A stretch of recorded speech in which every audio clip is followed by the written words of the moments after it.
ఏ రోజు కూడా నన్ను అర్థం చేసుకోవాలని నువ్వు అనుకుంటున్నావు. నిన్ను నీ దేవుడు మాత్రమే అర్థం చేసుకోడు సుమా.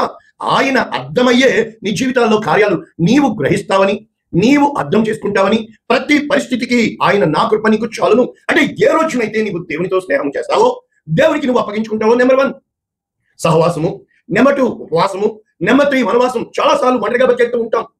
రెండోది ఉపవాసం అంటూ మనం మోసపుచ్చుకుంటూ ఉంటాం.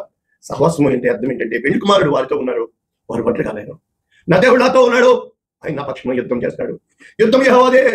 ఒక దావీదు చెప్పాడు, మిమ్మల్ని ఏమి చేయమని చెప్పట్లేదు దేవుడు అక్కడ, ఊరకే నిల్చుని చూడు అంటే నువ్వు ఏమి చేయలేవు అని కాదు. ఒకవేళ గిజ్జోనుతో దేవుడు చెప్తున్నాడు, బోరలు ఊదు, కొండలు పట్టుకో, కాగడాలు పట్టుకో, స్తుతులు చెల్లించు. కానీ యెహోషువతో చెప్తున్నాడు, స్తుతులు చెల్లించండి, ఎరికో గోడల చుట్టూ 7 సార్లు ప్రదక్షిణాలు చేయండి. కానీ ఇక్కడ మోషేకి ఏం చెప్పవాలా? వెయిట్, ఊరకే నిల్చుని చూడు అంటే ఇక్కడ మోషేలో ధైర్యం నింపబోతున్నాడా? తర్వాత 15వ వచనంలో మిరియాం పాట పాడబోతుందని, యెహోవా యుద్ధ శూరుడు, ఆయన పరాక్రమశాలి, ఆయన యుద్ధములు చేస్తాడు, శత్రువులను సముద్రంలో ముంచివేస్తాడు. ఇక మీదట ఐగుప్తీయులను మనం చూడము, మనల్ని హింస పెట్టిన వారు, మనల్ని తృణీకరించిన వారు, మనల్ని నాశనము చేయాలి అని చూసిన వాళ్ళు. అంటే దేవుడు తన బిడ్డల్ని తానే అప్పగించాడని, తానే తిరిగి తీసుకురాగలడని, తానే మూసివేశాడని, తానే తెరవగలడని, తానే చెదరగొట్టాడని, తానే తిరిగి సమకూర్చగలడని, సమస్తము నేనై ఉన్నాను, నాకు అసాధ్యమైనది ఏదైనా కలదా?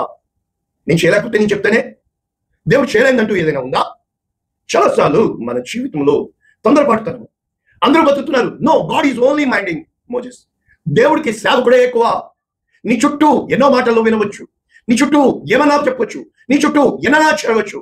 బట్ నీ పక్కన 1000 మంది పడినను, నీ కుడి పక్కన 10,000 మంది కూలినను, నీ దేవుడు నీకు చెప్పినప్పుడు అపాయం నీ ఎదుకు రాడు. హానిచ్చేవాడు నీ మీదకి రాడు, నీ మీదకి రాడు. దేవుడు ఇప్పుడు గొప్ప కార్యం చేయబోతున్నాడు.